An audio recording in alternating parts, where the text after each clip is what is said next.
നമസ്കാരം. വാർത്താമഴയിലേക്ക് എല്ലാ പ്രേക്ഷകർക്കും സ്വാഗതം. ഞാൻ അനുജ. ആദ്യം ഇപ്പോൾ വരുന്നൊരു വാർത്തയിലേക്കാണ്. സ്വന്തം വീടിന്റെ മതിലിൽ പതിപ്പിച്ച BJP സ്ഥാനാർത്ഥിയുടെ പോസ്റ്ററിൽ ചാരി നിന്നതിന് വിദ്യാർത്ഥിക്ക് ക്രൂരമർദ്ദനം. തിരുവനന്തപുരം കാലടിയിലാണ് സംഭവം. BJP കാലടി ഏരിയ വൈസ് പ്രസിഡന്റാണ് വിദ്യാർത്ഥിയെ മർദ്ദിച്ചത്.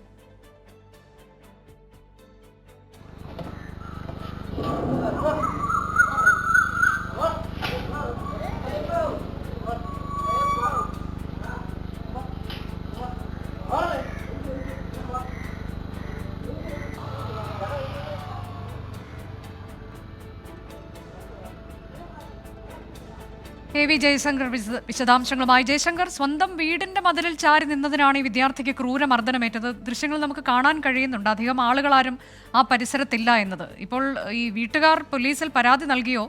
പാർട്ടിയുടെ വിശദീകരണം എന്തെങ്കിലും വന്നിട്ടുണ്ടോ?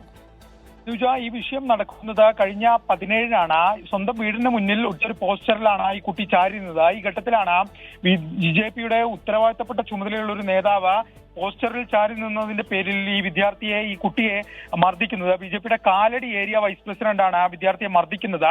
ഈ വിദ്യാർത്ഥിയെ മർദ്ദിക്കുന്നതിനൊപ്പം തന്നെ വിദ്യാർത്ഥിയെയും ഒപ്പം പിതാവിനെയും, ഈ കാര്യങ്ങൾ ചോദിക്കാൻ വന്ന പിതാവിനെയും കൊന്നുകളയുമെന്ന് അയാൾ ഭീഷണിപ്പെടുത്തുകയും ചെയ്തിരുന്നു. സംഭവവുമായി ബന്ധപ്പെട്ടെന്തായാലും കുടുംബം ഇതുവരെ പരാതി പോലീസിൽ നൽകിയിട്ടില്ല എന്നാണ് നമ്മൾ മനസ്സിലാക്കുന്നത്. എന്തായാലും തെരഞ്ഞെടുപ്പ് കാലത്ത് ഒരു ക്രൂരമായ രീതിയിലാണ് ഒരു വിദ്യാർത്ഥിയെ ഒരു പോസ്റ്ററിൽ ചാരി നിന്നതിന്റെ പേരിൽ മർദ്ദിക്കുന്നത്. എന്തായാലും ഈ വിഷയവുമായി ബന്ധപ്പെട്ട് വരും ദിവസങ്ങളിൽ ഉൾപ്പെടെ പോലീസ് ഉൾപ്പെടെ ഈ വിഷയത്തിൽ ഇടപെടാനുള്ള ഒരു സാധ്യതയുണ്ട്. ഈ വിഷയത്തിൽ BJP ഒരു തരത്തിലുള്ള പ്രതികരണത്തിനും തയ്യാറായിട്ടില്ല. പ്രാദേശിക CPM നേതൃത്വം ഉൾപ്പെടെ ഈ വിഷയത്തിൽ വലിയ പ്രതിഷേധവുമായി രംഗത്ത് വരുന്ന ഒരു സാഹചര്യം നിലവിലുണ്ട്. അനുജ, സ്വന്തം വീടിന്റെ മതിലിൽ പതിപ്പിച്ച BJP സ്ഥാനാർത്ഥിയുടെ പോസ്റ്ററിൽ ചാരി നിന്നതിനാണ് വിദ്യാർത്ഥിക്ക് ക്രൂരമർദ്ദനമേറ്റത്. തിരുവനന്തപുരം കാലടിയിലാണ് ഈ സംഭവം ഉണ്ടായത്. ദൃശ്യങ്ങളാണ് പ്രേക്ഷകർ കാണുന്നത്. BJP കാലടി ഏരിയ വൈസ് പ്രസിഡന്റാണ് വിദ്യാർത്ഥിയെ മർദ്ദിച്ചത്. ഇതുവരെ പോലീസിൽ പരാതിപ്പെട്ടിട്ടില്ല എന്നതാണ് AV ജയശങ്കർ നമ്മെ അറിയിച്ചത്.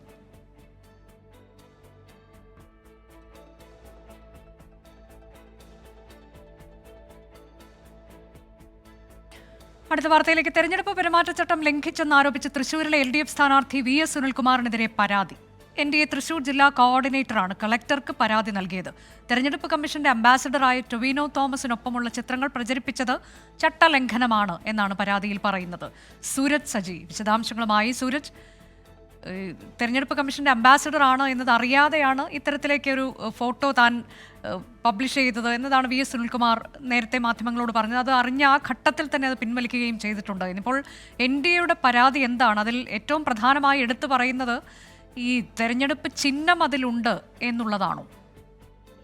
അനുജ, പ്രധാനമായും NDA ചൂണ്ടിക്കാണിക്കുന്നത്, അതായത് ഈ തെരഞ്ഞെടുപ്പ് ചിഹ്നം ആ ഫോട്ടോയിൽ ഉപയോഗിച്ചു, അതുകൊണ്ട് തന്നെ സ്ഥാനാർത്ഥിയാക്കാൻ VS സുനിൽകുമാറിനെ അനുവദിക്കരുത് എന്ന് കാണിച്ചുകൊണ്ടാണ് ജില്ലാ കളക്ടർ അതോടൊപ്പം തന്നെ വരണാധികാരി കൂടിയായിട്ടുള്ള ജില്ലാ കളക്ടർക്ക് ഇപ്പോൾ NDAയുടെ കോർഡിനേറ്റർ ഒരു പരാതി നൽകിയിരിക്കുന്നത്. എന്തായാലും അദ്ദേഹത്തെ സ്ഥാനാർത്ഥിയായി പരിഗണിക്കരുത് എന്നുള്ളതാണ് ഈ പരാതിയിൽ ആവശ്യപ്പെടുന്നത്. എന്തായാലും ഇതുമായി ബന്ധപ്പെട്ടുകൊണ്ട് ഇടത് ക്യാമ്പ് പറയുന്നത് നിലവിൽ സ്ഥാനാർത്ഥിയായി നോമിനേഷൻ നൽകുകയോ ഒന്നും തന്നെ ചെയ്തിട്ടില്ല. അതുകൊണ്ട് തന്നെ ഈ ചിഹ്നം അനുവദിക്കാത്തത് കൊണ്ട് തന്നെ ഈ പരാതി നിലനിൽക്കുന്നതല്ല എന്നുള്ളതാണ് ഇടത് ക്യാമ്പ് ചൂണ്ടിക്കാണിക്കുന്നത്. എന്തായാലും ഇന്നലെയാണ് ഇത്തരത്തിലൊരു ഷൂട്ടിംഗ് സെറ്റിലെത്തുകയും അവിടെ വെച്ച് ടൊവിനോയുമായി ചേർന്നുകൊണ്ട് ഈ VS സുനിൽകുമാർ ഫോട്ടോ എടുക്കുന്നത്. അതിനുശേഷം ഇത് സോഷ്യൽ മീഡിയയിൽ പങ്കുവയ്ക്കും. ആ സമയത്ത് ഇതിനകത്ത് ഈ അരിവാൾ നെൽക്കതിർ എന്ന ചിഹ്നം ഉപയോഗിച്ചുകൊണ്ടായിരുന്നു ഈ ഫോട്ടോ പ്രചരിപ്പിച്ചത്. ഇത് ഇടത് സൈബർ ഹാൻഡിലുകൾ അടക്കം ഈ ഫോട്ടോ പ്രചരിച്ചു. ഇതിന് തൊട്ടു പിന്നാലെയാണ് അത് ടൊവിനോ ഇടപെട്ടുകൊണ്ട് ഇത് പിൻവലിക്കുന്നത്. അതായത് താൻ ഇത്തരത്തിൽ തിരഞ്ഞെടുപ്പ് കമ്മീഷന്റെ ബ്രാൻഡ് അംബാസിഡറാണ്, അതുകൊണ്ട് തന്നെ ഇത് പിൻവലിക്കണമെന്ന് ടൊവിനോ ആവശ്യപ്പെടുകയായിരുന്നു. തുടർന്ന് ഇത് പിൻവലിക്കുകയും ചെയ്തു. പക്ഷേ ഇതിപ്പോൾ BJP പരാതി നൽകിക്കൊണ്ട് എന്തായാലും ഇതിപ്പോൾ രംഗത്തെത്തിയിരിക്കുകയാണ്. പക്ഷേ ഇടത് ക്യാമ്പ് ഈ പരാതി നിലനിൽക്കില്ല എന്നുള്ളതാണ് ഈ ഘട്ടത്തിൽ പറയുന്ന. അനുജ, തൃശൂരിലെ ഇടത് സ്ഥാനാർത്ഥി VS സുനിൽകുമാറിനെതിരെയാണ് കളക്ടർക്ക് NDA പരാതി നൽകിയത്. തെരഞ്ഞെടുപ്പ് ചട്ടലംഘനമാണ്. തെരഞ്ഞെടുപ്പ് കമ്മീഷൻ ബ്രാൻഡ് അംബാസഡറായി ടൊവിനോയുടെ ചിത്രം ദുരുപയോഗം ചെയ്തുകൊണ്ട് VS സുനിൽകുമാർ നടത്തിയിട്ടുള്ളത് എന്നുള്ളതാണ്. ഏതായാലും ഇതിൽ തെരഞ്ഞെടുപ്പ് ചിഹ്നമുണ്ട് എന്നുള്ളതാണ് അവർ ഏറ്റവും പ്രധാനമായി ചൂണ്ടിക്കാട്ടുന്നത്. മറ്റൊരു വാർത്ത. ആലത്തൂരിലെ LDF സ്ഥാനാർത്ഥി K രാധാകൃഷ്ണന് വേണ്ടി വോട്ട് അഭ്യർത്ഥിച്ച് കലാമണ്ഡലം ഗോപി. കലാമണ്ഡലത്തിന് വേണ്ട എല്ലാ സഹായവും നൽകിയ മന്ത്രി ജനങ്ങളെ സഹായിക്കുന്നയാളാണ്.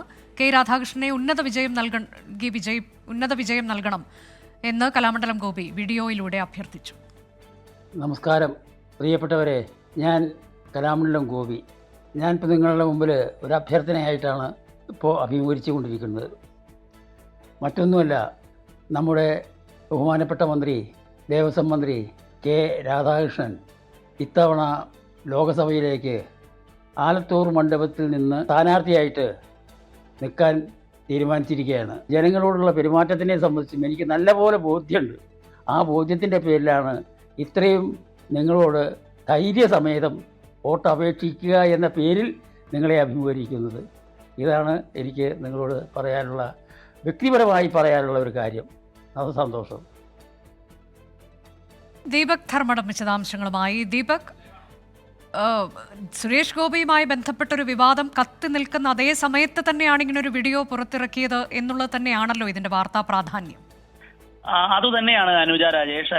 അതായത് സുരേഷ് ഗോപിയുടെ സന്ദർശന ശ്രമം, അതിനുണ്ടാക്കിയ വിവാദം, പത്മഭൂഷൺ ഉൾപ്പെടെയുള്ള കാര്യങ്ങൾ വിവാദത്തിൽപ്പെട്ട സാഹചര്യം. അപ്പോൾ കലാമണ്ഡലം ഗോപി ആച്ചാന്റെ ഒരു വീഡിയോ, ആ വീഡിയോയിലൂടെ തന്റെ മണ്ഡലത്തിലെ, അതായത് ആലത്തൂരിലെ സ്ഥാനാർത്ഥിയെ വിജയിപ്പിക്കണം, ഇടതു സ്ഥാനാർത്ഥിയെ വിജയിപ്പിക്കണം.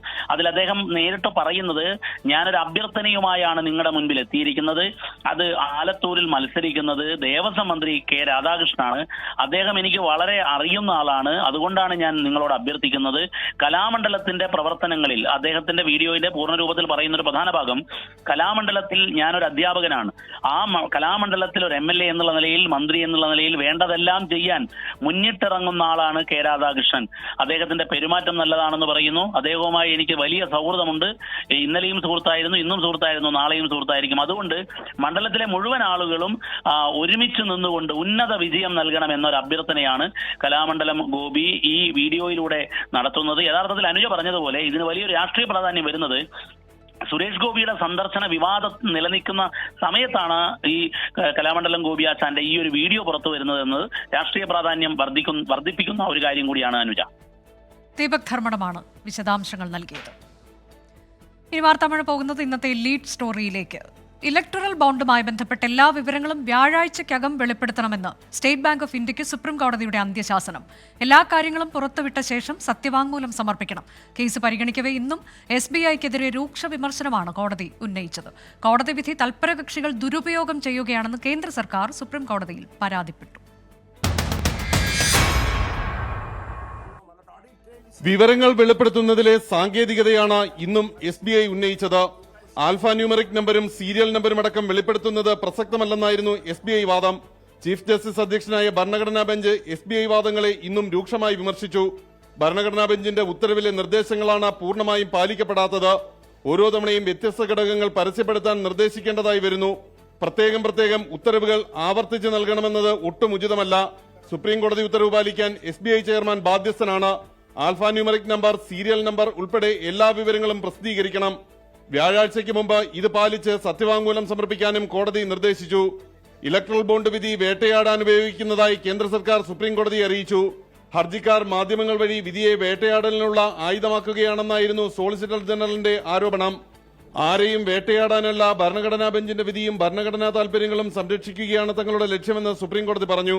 ബോണ്ടുകളുടെ സീരിയൽ നമ്പർ വെളിപ്പെടുത്താനുള്ള നിർദ്ദേശത്തിനെതിരെ വ്യവസായികളുടെ കൂട്ടായ്മ ഇടപെടാൻ നടത്തിയ നീക്കം വ്യക്തമായ അപേക്ഷകൾ സമർപ്പിക്കാത്ത സാഹചര്യത്തിൽ സുപ്രീം കോടതി അംഗീകരിച്ചില്ല.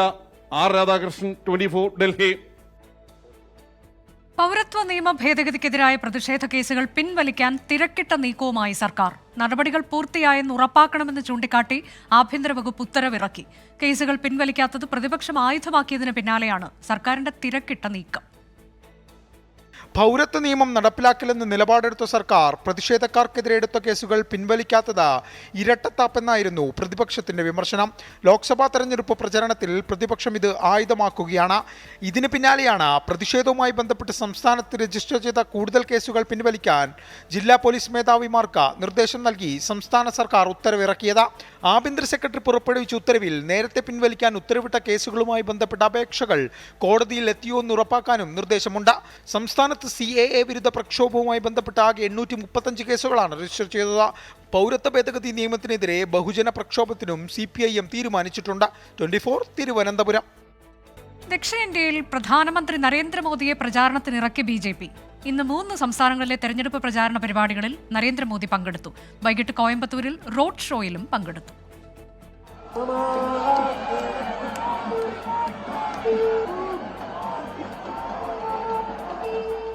ദക്ഷിണേന്ത്യ പിടിക്കാൻ BJP പ്രധാനമന്ത്രി നരേന്ദ്രമോദിയെ തന്നെയാണ് കളത്തിലിറക്കിയിട്ടുള്ളത്.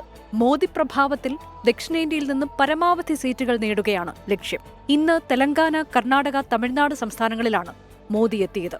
നാളെ പാലക്കാട്ടും സേലത്തും തെരഞ്ഞെടുപ്പ് പ്രചാരണ പരിപാടികളിൽ നരേന്ദ്രമോദി പങ്കെടുക്കും.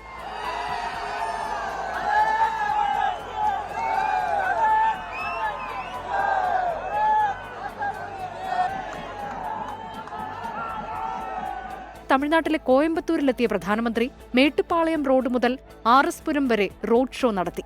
തുടർന്ന് RS പുരത്ത് 1998 സ്ഫോടനത്തിൽ മരിച്ചവരുടെ സ്മാരകത്തിൽ പുഷ്പാർച്ചനയും നടത്തി. അതിനിടെ പാട്ടാളി മക്കൾ കക്ഷി NDA സഖ്യത്തിനൊപ്പം ചേർന്നു. നാളെ സേലത്ത് വെച്ച് PMK നേതാക്കൾ പ്രധാനമന്ത്രിയെ കാണും. നരേന്ദ്രമോദിയുടെ കേരളത്തിലെ ആദ്യ റോഡ് ഷോ നാളെ പാലക്കാട്ട് നടക്കും. 24 ചെന്നൈ. മുംബൈയിലെ ശിവാജി പാർക്കിൽ രാഹുൽ ഗാന്ധി നടത്തിയ ശക്തി പരാമർശം വിവാദമാക്കി BJP. രാജ്യത്തെ നാരീശക്തിക്കെതിരെ ഇന്ത്യ മുന്നണി പോരാട്ടം പ്രഖ്യാപിച്ചിരിക്കുകയാണെന്നും അതിനെ പ്രതിരോധിക്കുമെന്നും പ്രധാനമന്ത്രി പറഞ്ഞു. താൻ പറഞ്ഞ സത്യത്തെ വളച്ചൊടിക്കുകയാണെന്നായിരുന്നു രാഹുൽ ഗാന്ധിയുടെ പ്രതികരണം. हिंदू धर्म में शक्ति शब्द होता है. हम शक्ति से लड़ रहे हैं, एक शक्ति से लड़ रहे हैं. अब सवाल उठता है वो शक्ति क्या है. जैसे किसी ने यहाँ कहा राजा की आत्मा EVM में है. ഭാരത് ജോഡോ ന്യായ് യാത്രയുടെ സമാപനവുമായി ബന്ധപ്പെട്ട് ഇന്ത്യ മുന്നണി നേതാക്കളെ അണിനിരത്തി രാഹുൽ നടത്തിയ ഈ പ്രസംഗമാണ് വിവാദത്തിന് തുടക്കം. EVM-നെയും ED-യും CBI-യും അടക്കം കേന്ദ്ര ഏജൻസികളെയും മോദി സർക്കാർ എങ്ങനെയാണ് ഉപയോഗിക്കുന്നതെന്ന് ചൂണ്ടിക്കാട്ടിയുള്ള വിമർശനമായിരുന്നു രാഹുലിന്റേത്. എന്നാൽ തെലങ്കാനയിലെ റാലിയിൽ പ്രധാനമന്ത്രി നരേന്ദ്രമോദി ഇതേ ശക്തി പരാമർശത്തെ തിരിച്ചു പ്രയോഗിച്ചു. അമ്മ പെങ്ങന്മാരും പെൺമക്കളുമാണ് തനിക്ക് ശക്തി. നാരി ശക്തിക്കെതിരെയുള്ള വെല്ലുവിളി ഏറ്റെടുക്കുന്നതായി മോദി പറഞ്ഞു. इंडी अलायंस के लोग अब इसी शक्ति को कुचलना चाहते हैं, तबाह करना चाहते हैं, समाप्त करना चाहते हैं. इन्हें मां भारती की बढ़ती हुई शक्ति से नफरत हो रही है. സനാതനധർമ്മത്തെ ഉദയനിധി സ്റ്റാലിൻ അപമാനിച്ചതുപോലെ രാഹുൽ ഹിന്ദുത്വത്തെ അപമാനിക്കുകയാണെന്ന് വിവാദമുയർത്തി കൂടുതൽ BJP നേതാക്കളും രംഗത്തെത്തി. വിവാദം കനത്തതോടെ രാഹുൽ X പ്ലാറ്റ്ഫോമിൽ മറുപടി കുറിച്ചു. തന്റെ വാക്കുകളെ വളച്ചൊടുക്കുകയാണെന്നും താൻ പറഞ്ഞത് സത്യമാണെന്ന് മോദിക്കും അറിയാമെന്നും രാഹുൽ എഴുതി. താൻ ശക്തി എന്ന് വിശേഷിപ്പിച്ചത് മോദിയുടെ മുഖംമൂടിയാണ്. മോദി അനീതിയുടെയും അസത്യത്തിന്റെയും ശക്തിയാണെന്നും രാഹുൽ കുറിച്ചു. ഇപ്പോൾ നാരി ശക്തിയെക്കുറിച്ച് പറയുന്ന BJP രാജ്യത്ത് സ്ത്രീകൾ ബലാത്സംഗം ചെയ്യപ്പെട്ടപ്പോൾ ശക്തിയെക്കുറിച്ച് ഓർത്തില്ലേ എന്ന് കോൺഗ്രസ് നേതാവ് പവൻ ഖേരയും ചോദിച്ചു. RJDയും ആപ്പുമടക്കം പാർട്ടികൾ വിവാദത്തിൽ രാഹുലിന് പിന്തുണ നൽകുകയാണ്. 24 മുംബൈ. BJP ബന്ധത്തിന്റെ പേരിൽ LDF UDF വാക്പോര് തുടരുകയാണ്. BJPയെ പുകഴ്ത്തി പറയാൻ EP ജയരാജനെ ചുമതലപ്പെടുത്തിയത് മുഖ്യമന്ത്രിയാണെന്ന് പ്രതിപക്ഷ നേതാവ് VD സതീശൻ പറഞ്ഞു. BJP ജയിച്ചാൽ സന്തോഷിക്കുന്ന പാർട്ടിയായി CPIM മാറിയെന്ന് രമേശ് ചെന്നിത്തലയും കുറ്റപ്പെടുത്തി. കാസർകോട്ട് UDF BJPയുമായി ഒത്തുകളിക്കുകയാണെന്ന് CPIM ആരോപിച്ചു. സർവം ഒത്തുകളിയെന്ന് പരസ്പരമുള്ള ആരോപണം. BJP സ്ഥാനാർത്ഥികൾ മികച്ചവരെന്ന് EP പറഞ്ഞത് ആവർത്തിച്ചുന്നയിക്കുകയാണ് കോൺഗ്രസ്. കേരളത്തിൽ മാത്രമുള്ള CPIM BJPയെ താഴെ ഇറക്കുന്നത് എങ്ങനെയെന്ന് പ്രതിപക്ഷ നേതാവ് VD സതീശന്റെ പരിഹാസം. എണ്ണിക്കാവുന്ന സ്ഥലത്തല്ലേ മത്സരിക്കുന്നുള്ളൂ. ബംഗാളിലൊക്കെ മത്സരിച്ചിട്ട് വല്ല കാര്യമുണ്ട്. 4ാമത്തെ 5ാമത്തെ സ്ഥാനത്താണ് മത്സരിച്ചിട്ട്. ആകെ എത്ര സ്ഥലത്തും മത്സരിക്കുന്നുണ്ട്. അത് ഇവരെയാണ് നരേന്ദ്രമോദിയെ താഴെ ഇറക്കാൻ പോകുന്നത്. ചുമ്മാ വെറുതെ പറയും. EP-യുടെ പ്രസ്താവനയിലൂടെ CPIM-ന്റെ ഉദ്ദേശം വ്യക്തമായെന്ന് Ramesh Chennithala. LDF convener EP ജയരാജന്റെ പ്രസ്താവന ലാഘവത്തോടെ കാണാൻ കഴിയില്ല. മുഖ്യമന്ത്രി ഇതുവരെ അതിനെപ്പറ്റി തള്ളി പറഞ്ഞിട്ടില്ല. പാർട്ടി സെക്രട്ടറി തള്ളി പറഞ്ഞിട്ടില്ല. വടകരയിൽ CPIM BJP പരസ്യധാരണയെന്ന് UDF സ്ഥാനാർത്ഥി ഷാഫി പറമ്പിൽ ആരോപിച്ചു. മോദിയെ വിമർശിക്കാൻ പിണറായി വിജയന് പേടിയാണെന്ന് KC വേണുഗോപാൽ. പിണറായി ഒരു വരി മോഡിയെക്കുറിച്ച് മിണ്ടുന്നുണ്ട്. ഞാൻ കേട്ടു ഞാൻ ഇവിടെ വന്ന് മുഴുവൻ രാഹുൽ ഗാന്ധിയെ കുറിച്ച് പറയാണെന്ന്. എന്താ മോഡിക്കെതിരെ പറയാത്തത്? ആ പറയാൻ ധൈര്യം കാണിക്കുന്ന ആരാണ് ഇന്ത്യയിൽ? രാഹുൽ ഗാന്ധി. കാസർഗോഡ് UDF സ്ഥാനാർത്ഥി രാജ്മോഹൻ ഉണ്ണിത്താൻ BJPയുമായി നീക്കുപോക്കിന് ശ്രമിക്കുകയാണെന്ന് CPIM ആക്ടിംഗ് ജില്ലാ സെക്രട്ടറിയും MLA-യുമായ CH കുഞ്ഞമ്പു ആരോപിച്ചു. ചെറിയ തോതിലൊന്നും അഡ്ജസ്റ്റ്മെന്റ് ആയാലും ഒരു കാര്യമൊന്നുമില്ല. അല്ലാതെ ഉണ്ണിത്താനും ജയിപ്പിക്കാൻ വേണ്ടി BJP വല്ലാണ്ട് വേർക്കുമോന്നൊന്നും എനിക്ക് തോന്നുന്നില്ല ഇന്നത്തെ കാലത്ത്. BJPയുടെ ജനവിരുദ്ധ നയങ്ങളെ കോൺഗ്രസും യൂത്ത് കോൺഗ്രസും വെള്ളപൂശുന്നുവെന്ന് DYFI സംസ്ഥാന സെക്രട്ടറി VK സനോജ് കുറ്റപ്പെടുത്തി. 24 തിരുവനന്തപുരം. പാലക്കാട് മണ്ണാർക്കാട് രാജവെമ്പാലയെ പിടികൂടി. വീട്ടിനുള്ളിൽ നിന്ന് കണ്ടെത്തിയ രാജവെമ്പാലയെ ദ്രുത പ്രതികരണ സേന എത്തിയാണ് പിടികൂടിയത്. പുറ്റാനിക്കാട് സ്വദേശി ഹംസ മുസ്ലിയാരുടെ വീട്ടിലാണ് രാജവെമ്പാലയെ കണ്ടെത്തിയത്. നിഖിൽ പ്രമേഷ് വിവരങ്ങളുമായി. നിഖിൽ, എപ്പോഴായിരുന്നു സംഭവം? മറ്റു വിശദാംശങ്ങൾ. അനുജ, കഴിഞ്ഞ ദിവസം രാവിലെ നിസ്കാരം കഴിഞ്ഞ് റൂമിൽ നിന്ന് പുറത്തു വരുമ്പോഴാണ് ഈ തുറന്നു കിടന്ന വാതിലിലൂടെ കൂറ്റൻ രാജവെമ്പാല ഹാളിനകത്തേക്ക് പ്രവേശിക്കുന്നതായി ഈ വീട്ടുടമയായിട്ടുള്ള ഹംസ മുസ്ലിയാർ കാണുന്നത്. ഉടനെ തന്നെ അദ്ദേഹം ഈ വാതിലടച്ച് RRT സംഘത്തെ വിവരം അറിയിക്കുകയായിരുന്നു. തുടർന്ന് അവരെത്തിയ ശേഷമാണ് ഈ കണ്ടമംഗലം പുറ്റാനിക്കാട്ടിലെ ഈ വീട്ടിൽ നിന്ന് രാജവെമ്പാലയെ പിടികൂടുന്ന സാഹചര്യം ഉണ്ടായത്. നമുക്ക് ദൃശ്യങ്ങളിൽ തന്നെ കാണാൻ കഴിയും. വലിയ രാജവെമ്പാലയാണ്, അതായത് അത്യാവശ്യം വലിയ വലുപ്പമുള്ള രാജവെമ്പാലയാണ്. ഇത് ഈ തുറന്നു കിടന്ന വാതിലൂടെ ഈ വീടിനകത്തേക്ക് പ്രവേശിക്കുകയായിരുന്നു. മുൻവശത്തെ ഹാളിൽ തന്നെ ആയതിനാൽ ഈ ഗൃഹനാഥൻ ഇത് കണ്ടു. അതുകൊണ്ട് തന്നെ വലിയൊരു അപകടമാണ് ഒഴിവായത് എന്ന് നമുക്ക് നിസ്സംശയം പറയാൻ കഴിയും. ദ്രുത പ്രതികരണ സേന സ്ഥലത്തെത്തി കുറച്ചു നേരത്തെ പരിശ്രമത്തിനൊടുവിൽ ഇതിനെ പിടികൂടുകയായിരുന്നു. സാധാരണ ചൂട് സമയത്താണ് രാജവെമ്പാലയെ കാണാറ്, പക്ഷേ ഈ മനുഷ്യവാസ മേഖലകളിലേക്ക് കൂടുതലായി എത്താറില്ല. എന്തായാലും ഈ വീടിന് ഉള്ളിലേക്ക് അത് എത്തിച്ചേർന്നു. അത് ഗൃഹനാഥന്റെ തന്നെ കൺമുന്നിൽ പെടുകയും വളരെ വേഗത്തിൽ RRT സംഘത്തെ വിവരം അറിയിക്കാനും കഴിഞ്ഞു. അതുകൊണ്ടാണ് അതിനെ പിടികൂടാൻ കഴിഞ്ഞത്. സുരക്ഷിത സ്ഥാനത്തേക്ക് രാജവെമ്പാലയെ മാറ്റിയിട്ടുമുണ്ട്. നിഖിൽ പ്രമേഷാണ് വിവരങ്ങൾ നൽകിയത്.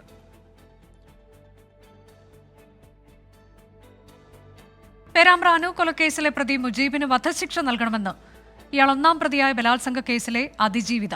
അതിക്രൂരമായി തന്നെ പീഡിപ്പിച്ചയാൾക്ക് ശിക്ഷ ലഭിച്ചിരുന്നെങ്കിൽ മറ്റൊരു യുവതിക്ക് ജീവൻ നഷ്ടപ്പെടില്ലായിരുന്നുവെന്നും അതിജീവിത പറഞ്ഞു.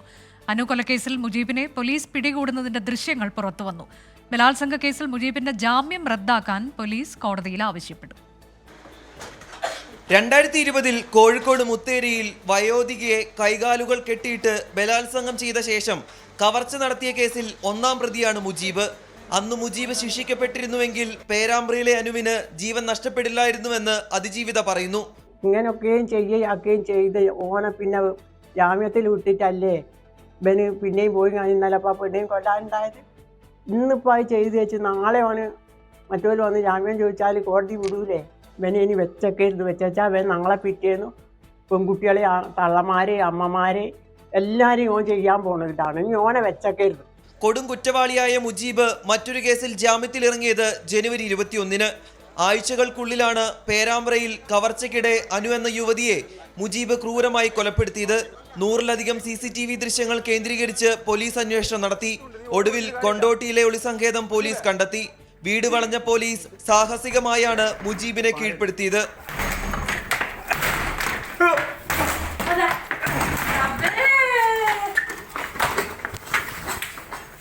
ഓട് പൊളിച്ച് രക്ഷപ്പെടാൻ ശ്രമിച്ച മുജീബ് പോലീസ് ഉദ്യോഗസ്ഥനെ വെട്ടിപ്പരിക്കേൽപ്പിക്കുകയും ചെയ്തു.